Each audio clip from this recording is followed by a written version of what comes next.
This is my 2025 Verona based on the M2, the Freightliner M2 106 Plus chassis. As you probably know, the Garmin head unit displays the cameras when you throw a turn signal on or you put the vehicle in reverse.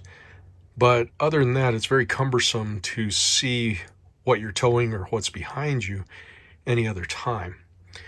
So what I am thinking about doing is putting a RAM mount up into this upper console right behind that Detroit assurance module. And so today I'm trying to figure out the best way to do that. So I'll be back. I'm going to start on the driver's side with the A-pillar, and I've removed these two screws. Now we'll see what else has to be removed, but I can already see that the microphone for the hands-free looks like it's just double stick taped up there, so that may have to come down as well. We'll see. You can see the A-pillar screws use small washers. These screws along the front that hold up that valance are bigger machine screws with washers. Okay, well, after taking these two screws out here, the A-pillar really doesn't even have any clips holding it in up there. But you can see that it is underneath this top fascia of the dash. So I'm going to have to pull that off. So it looks like I'm going to have to pull the front of the dash off as well, which is relatively simple. It's got a few screws down here and over here, and then it's really just held in with clips. So stand by, I'll take that out.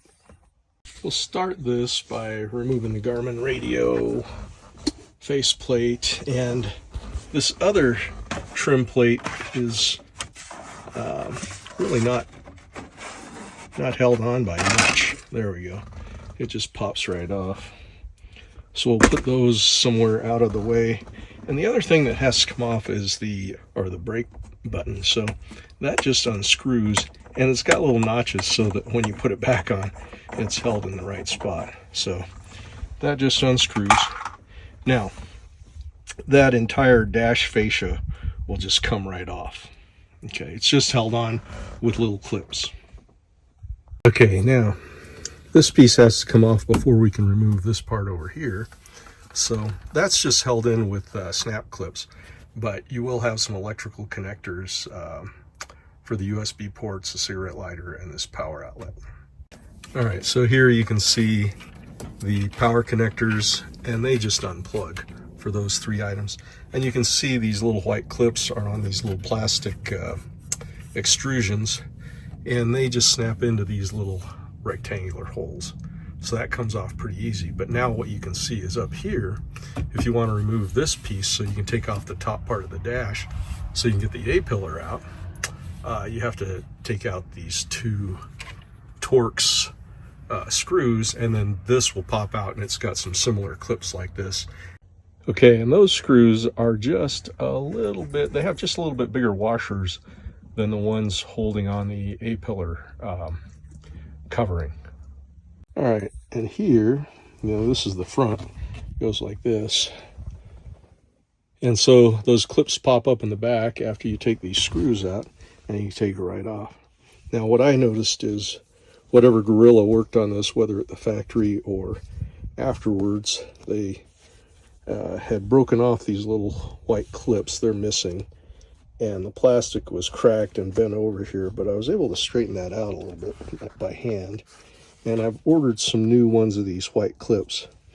Also, you'll notice that these little tabs are cracked because they apparently use power screwdrivers to put this back together and over tighten them. So watch that. I think it will hold back in place okay without rattling, but that's just something to look out for. Now, if you were to want to mount any sort of mount for any other gadgets up here on the dash, this would be a good place to do it. And this pops off relatively easy, two screws and just those snap connectors. So That makes it nice. Also, I'm going to have to get into the dash to get to the camera wires. So you have 4 Torx screws holding the Garmin head unit in. Okay, in order to remove this 2/3 of the dash panel, the passenger side top half of the panel has to come off. The bottom half also just pops on with those white snap clips, so you'll probably want to do that because the fuse box is down there, as well as your cabin air filter, as I understand it. And so there's another panel underneath there that also is held in with those white snap clips that after you take off the top half, the bottom half pops right out too. So that's going to happen now. Okay, after removing that top panel, and you can see the bottom panel there, I just have it slightly unclipped for right now. You'll notice there's another Torx screw on this side of this long cover that's going to come out. So we'll take that out next. Stand by.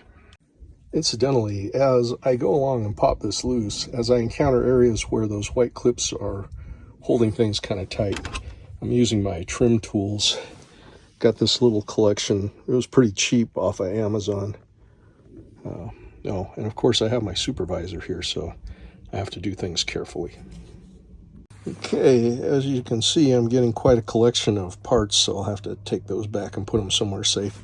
But most of the dash is now exposed, and you can see along the perimeter of the top part of the dash are a bunch of these little Torx screws that have to come out. Okay, after removing all the screws along the perimeter of this, as well as these 4 screws up here on the top that you can see, and you can see the Sirius XM radio receiver there. It's velcroed on, so I'll be able to move that off of there. But then what I noticed is this piece is pretty tight, and these guys that hold on, or for the deflector for the defrost, need to come out. So there you go. I'm going to pull those out, and then we'll try taking the dash off. Stand by.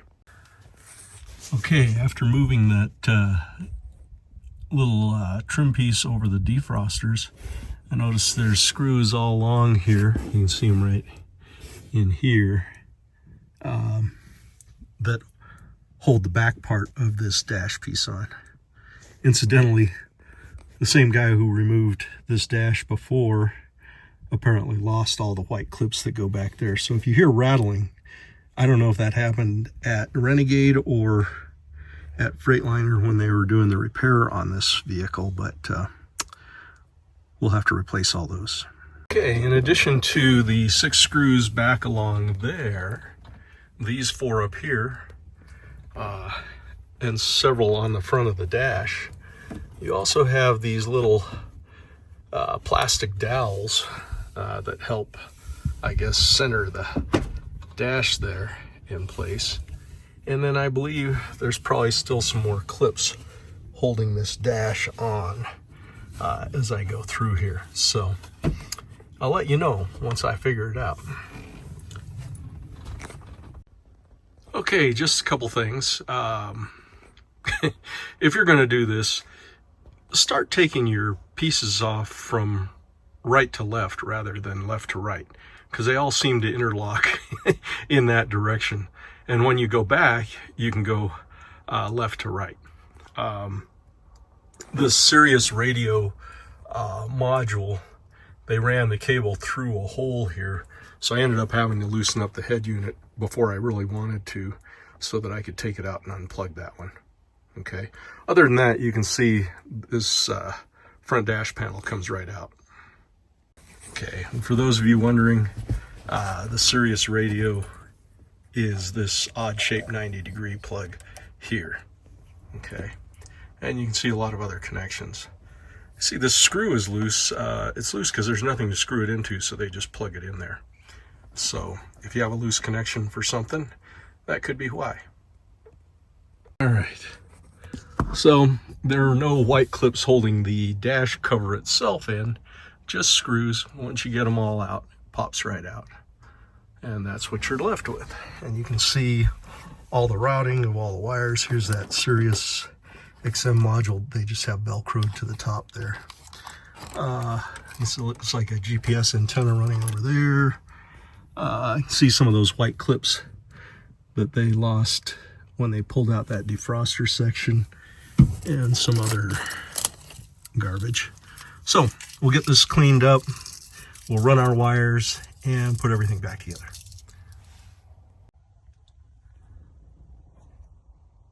Not sure what all these things are, but probably GPS modules and other sensors that are up here.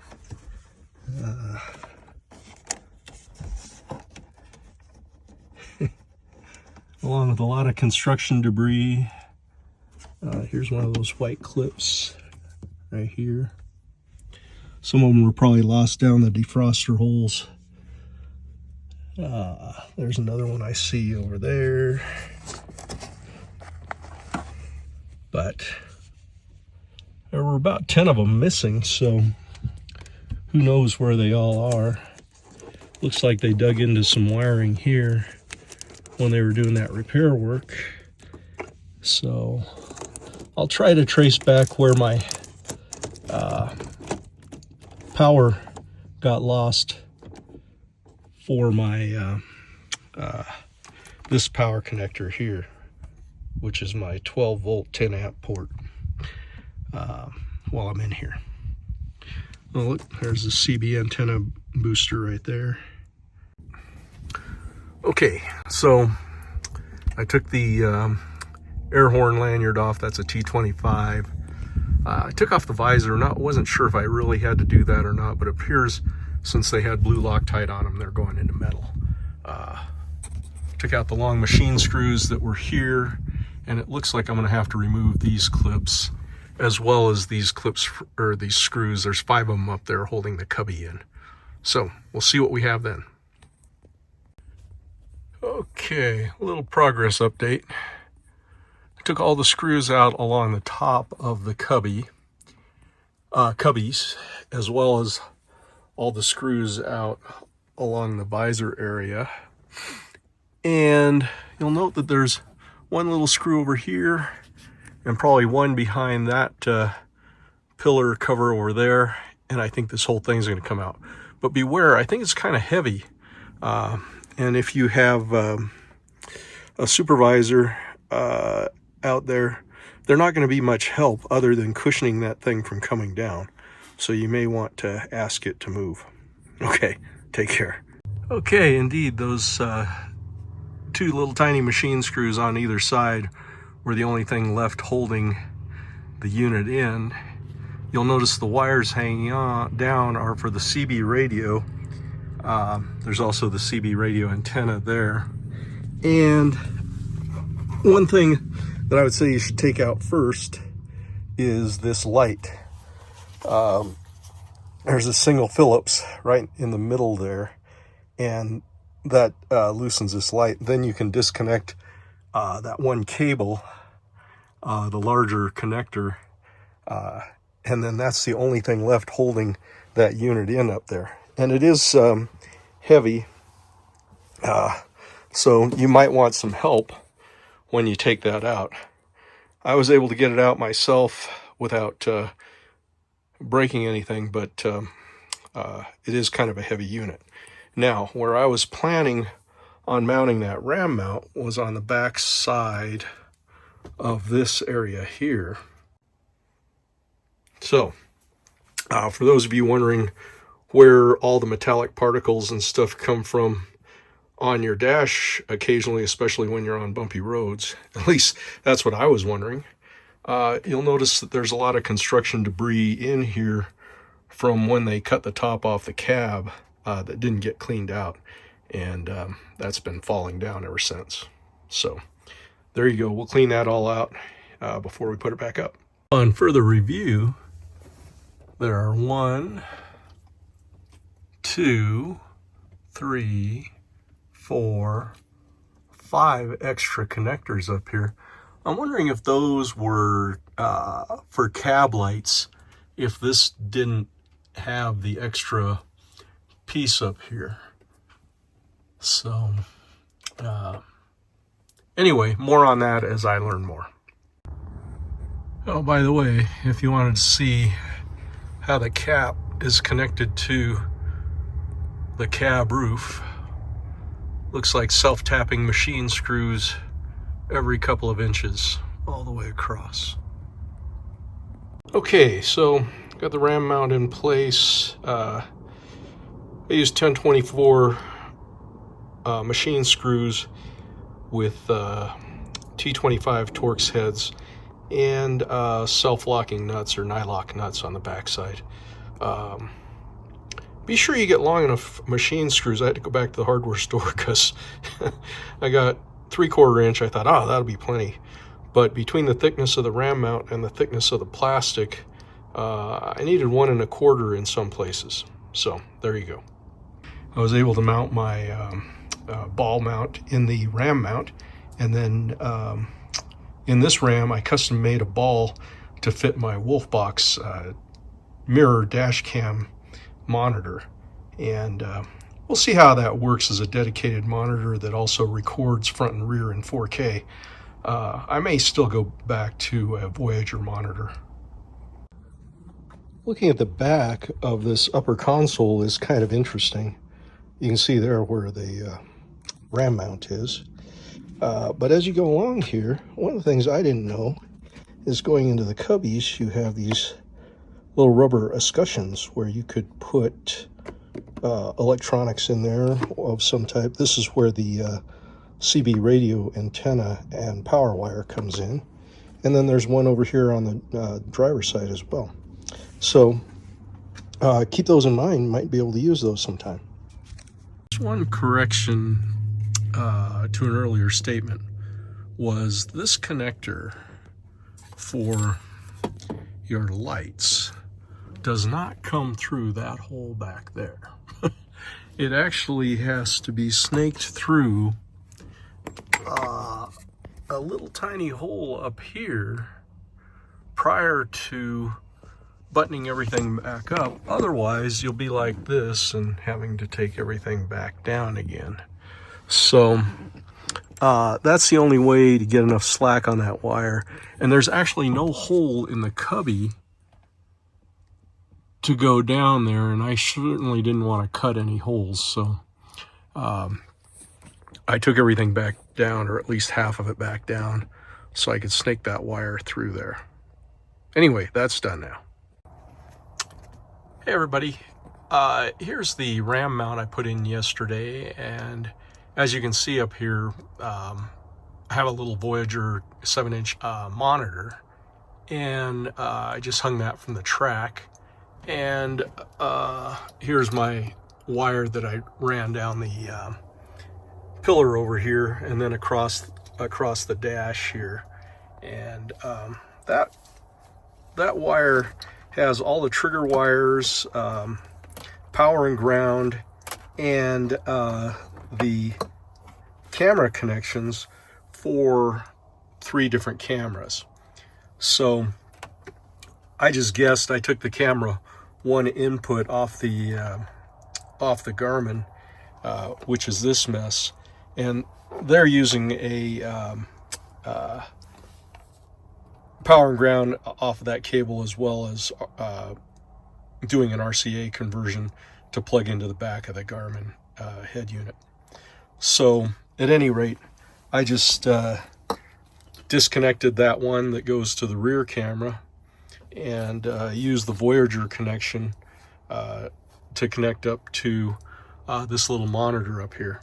And the good news was there was plenty of wire, so I didn't need to use an extension of any sort to go from that Garmin monitor, I'm sorry, from the Voyager monitor down the passenger side A-pillar, across the dash, and over here. Now what I'm contemplating now is I still have a dead power connector. This would have been a great connector to use power off of. but I went through the entire fuse box, can't find a bad fuse, so I'm assuming there's a bad plug or a plug's unplugged, possibly behind the fuse box. But I don't have time to pull that out right now and check on it. I mean, there could be a cut wire somewhere, but at any rate, I did test everything by plugging into the cigarette lighter, and it worked just fine.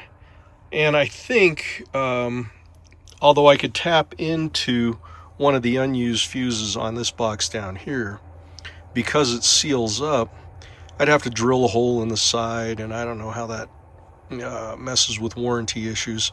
So for right now, I think I'll probably just tap into the cigarette lighter wire and use that power supply to power the monitor. And I'll do that back here somewhere. I'll just tap it. And yeah, then we'll go from there. It's very simple. The hardest part, of course, was removing this whole upper console. And I suppose you don't have to do that, but I did because I wanted to make sure that RAM mount was very solid. Because I also have a 10-inch monitor that I might put up there later for cameras. So I wanted to bolt it up there. So I had to take that down, take it all apart. And that was the hardest part, was just taking down the console, because it's awkward to deal with. The rest of this snaps together pretty easily. And okay, so there we go. There's our dedicated Voyager monitor for rear view. No more switching and swapping around on the dash. That just makes it easier for me to drive. I'm kind of old school and need a rear view mirror. Plus I like keeping an eye on the toad. So I didn't hook the side cameras up to that thing, although it'd be easy enough to do now. Just some quick connections behind the dash. But I hardly ever use those things. So anyway, there you have it. In case you're wondering, I 3D printed a 1-inch ball to Voyager screw-in mount so that it would hold this thing up there.